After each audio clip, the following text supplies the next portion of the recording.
नमस्कार, राम राम। आपने कभी इस पहलू पर विचार किया है कि भारत का जो बौद्धिक समाज रहा है, साहित्यकारों का, इतिहासकारों का या कला फिल्म समीक्षकों का या अन्य लोगों का, वह इतना एक तरफा क्यों रहा? वह इतना कांग्रेस परस्त और नेहरू भक्त क्यों रहा? क्या नेहरूवादी सरकार ने साहित्यकारों के साथ न्याय किया? क्या उन्होंने सत्यनिष्ठ होकर के उन्हें पुरस्कृत किया? मैं आपके सामने एक छोटी सी घटना रखता हूं, आप इसे देखिए, सोचिए, विचारिए और मेरी वीडियो समाप्त होने तक बने रहिएगा। 1951 में साहित्य अकादमी की स्थापना हुई। 1951 से 1961 के बीच बहुत तेरे साहित्यकारों को साहित्य अकादमी पुरस्कार दिया गया। इसी दौरान 1951 से 1961 के बीच हिंदी के सबसे बड़े कवि निराला, सूर्यकांत त्रिपाठी निराला जीवित थे, लेकिन उन्हें साहित्य अकादमी ने पुरस्कार के योग्य नहीं माना। उनसे आयु में छोटे और कमतर कवियों को साहित्य अकादमी से पुरस्कृत किया गया, जिसमें सुमित्रानंदन पंत, महादेवी वर्मा, दिनकर और माखनलाल चतुर्वेदी जैसे व्यक्ति शामिल थे। अन्य भी थे। माखनलाल चतुर्वेदी आयु में बड़े थे। ये सभी बड़े कवि थे, बहुत बड़े कवि थे सभी, लेकिन कोई भी समालोचक निराला जी से बड़ा कवि इनमें से किसी को नहीं मानता है, कोई भी स्वस्थ दृष्टि का समालोचक। लेकिन निराला को साहित्य अकादमी पुरस्कार नहीं दिया गया।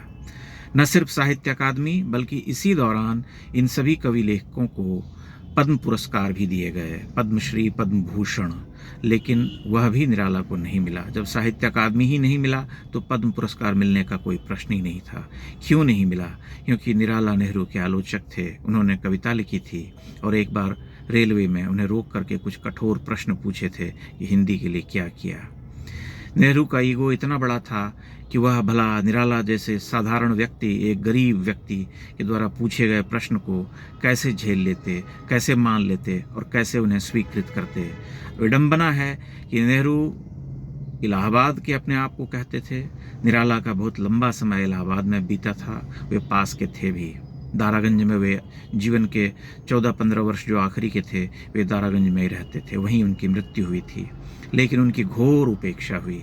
आप कल्पना कीजिए कि हिंदी का सबसे बड़ा कवि देख रहा था कि उनके आयु में छोटे और उनसे प्रतिभा में कमतर कवियों को बहुत सारा पुरस्कार मिल रहा है, सरकार सम्मानित कर रही है, लेकिन उन्हें कुछ नहीं दिया गया। क्या यह बात उन्हें पीड़ा नहीं देती होगी? भले ही आदमी कितना ही स्वतंत्र हो, इन सब ऐषणाओं से मुक्त हो, लेकिन यह इच्छा तो होती है, सब में होती है, निराला में भी थी। वह चाहते थे कि उन्हें पुरस्कृत किया जाए, वह सर्वथा योग्य व्यक्ति थे इसके, लेकिन नेहरू ने ऐसा नहीं होने दिया। यही सिलसिला बाद के वर्षों में भी चलता रहा। उस कालखंड में और उसके बाद के जो वर्ष हैं, आप उस दौरान का पूरा साहित्य उठा करके पढ़िए। आप देखिए कि उन सब की चेतना इतनी कांग्रेसी क्यों है। विभाजन को हुए कुछ ही वर्ष हुए थे, लेकिन क्या विभाजन की पीड़ा या हिंदुओं ने जो कष्ट भोगे, जो यातनाएं भोगी, उन सब का वर्णन उस साहित्य में मिलता है? मिलता भी है तो नगण्य है। इक्के दुक्के गिने चुने लेखकों ने कुछ कहानियां लिखी हैं, बल्कि सत्य यह है कि दूसरे पक्ष को अधिक उभारा गया, जबकि सबसे अधिक भोगा हिंदुओं ने। उनका देश गया और उसके अलावे अगणित लोग मारे गए, काटे गए। उन सब की वेदना को कभी भी मुखर होकर के नहीं लिखा गया। यही बात इतिहास में भी है। इतिहास लेखन को पूरी तरह से भ्रष्ट कर दिया गया। इतिहास लेखन को इतना बेईमान बना दिया गया कि भारत की 3 पीढ़ियां उसे पढ़ पढ़ करके बर्बाद हो गई, आत्मविस्मृत हो गई, और उन्होंने मान लिया कि जो मुगल काल था, ये 700 वर्षों का इस्लामिक आक्रमण का जो वर्ष था, वह कुछ था ही नहीं, जबकि वह सबसे बड़ा, सबसे खतरनाक अंधकार युग था, जिसमें भारत ने अगणित घाव झेले। और उसके बारे में हमारे देश के न सही, लेकिन विदेश के इतिहासकारों ने लिखा, विल डुरांट ने लिखा, अन्य लोगों ने लिखा। भारत के जिन इतिहासकारों ने लिखा, उन्हें बहिष्कृत किया गया या हाशिए पर रखा गया, जो बड़े बड़े इतिहासकार थे। फिर यह प्रश्न उठता है कि भारतीय समाज, हिंदू समाज के बौद्धिक इतने आत्मविस्मृत, इतने आत्मघाती, इतने कुंठित क्यों थे? उन्होंने कभी भी हिंदू समाज की पीड़ा को सत्यनिष्ठ होकर के सामने क्यों नहीं रखा? न साहित्य लिखा, न इतिहास लिखा। वे क्यों हमेशा नेहरू की प्रशंसा करते थे, कि वे क्यों कांग्रेसी संस्कृति या उस विचारधारा के साथ ही अपने आप को जोड़ करके देखते थे, उन्हें हिंदुओं की पीड़ा क्यों नहीं दिखाई देती थी, किसी भी अन्य विचारधारा के कवि लेखक को उन्होंने आगे बढ़ाने के प्रयास क्यों नहीं किए, ऐसा अवसर क्यों नहीं दिया गया, दिया भी गया तो नगण्य। कोई पुरस्कार किसी ऐसे व्यक्ति को नहीं मिला है। बड़े बड़े इतिहासकार, बड़े बड़े बौद्धिक गुमनामी का जीवन जीते रहे, जैसे सीताराम गोयल, जैसे धर्मपाल, जैसे राम स्वरूप जैसे इतिहासकार। इन सबों ने अत्यंत ही महत्वपूर्ण और विचारणीय काम किए हैं, लेकिन इन्हें हाशिए पर रखा गया। भारत के कितने लोग इनके बारे में जानते हैं? आप आज भी पूछने निकलिए, बहुत कम लोग। यह जो जागरण आया है पिछले 8-10 वर्षों में, उसके बाद से लोगों ने उन्हें पढ़ना शुरू किया है और तब समझ रहे हैं कि उन्होंने कितना तथ्यात्मक लेखन किया, कितना डूब करके इतिहास को हमारे सामने रखा। कहीं से कोई आप त्रुटि नहीं निकाल सकते। सारे उदाहरण और सारे दृष्टांत उन्होंने सामने रखे हैं, और उस दौरान के जो इतिहासकार थे, जो यह कालखंड था, उन सबको उन्होंने कोट करके अपनी बात रखी है। कोई हवाई बात नहीं है। लेकिन उन्हें जानने वाले लोग कितने हैं? बहुत कम। भारत का बौद्धिक समाज इतना बेईमान क्यों है? और यह बात सिर्फ हिंदी लेखन की नहीं है, बल्कि अन्य भारतीय भाषाओं के साथ भी यही स्थिति है। बंगाल से लेकर के दक्षिण भारत, बल्कि वे हिंदी से कमतर नहीं, बहुत आगे बढ़े हुए लोग हैं। जिन लोगों को हमने बड़े सम्मान से, बड़े आदर से देखा, उन सब का आप लेखन पढ़िए, उन सब की विचारधारा पढ़िए।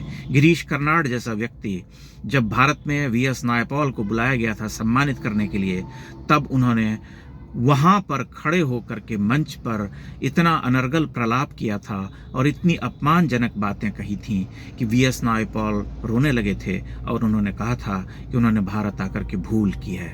आप सोचिए कि इन्हें हम बहुत आदर से देखते हैं, हम मानते हैं कि ये सब बड़े साहित्यकार हैं, लेकिन यह कोई वीएस नायपॉल जैसी की बात नहीं है। अन्य साहित्यकारों के साथ यही हुआ।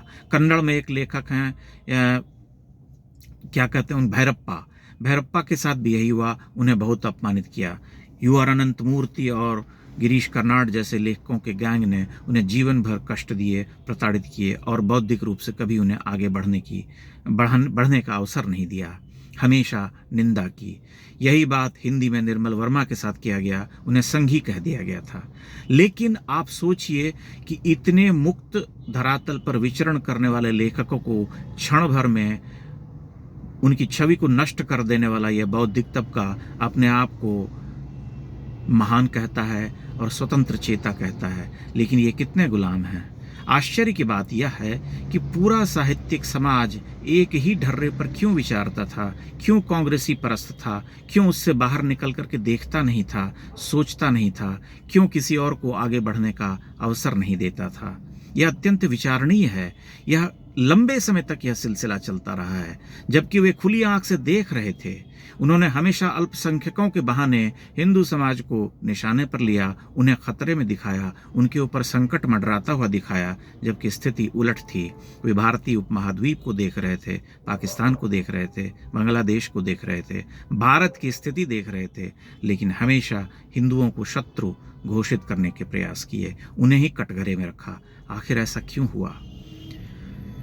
यूनिवर्सिटी में जहां वे बैठे, उन्होंने समान धर्मा इतिहासकारों और साहित्यकारों को ही आगे बढ़ाया। वे गुटबाज थे, घेटोइज्म जिसे हम कहते हैं। उन्होंने उन विचारधारा वाले कवि लेखकों को ही अपने डिपार्टमेंट में जगह दी, या उन्हें ही स्थान दिलाया जो उस विचारधारा को आगे बढ़ा रहे थे, जो उनके सेवक थे, जो उनके चारण थे।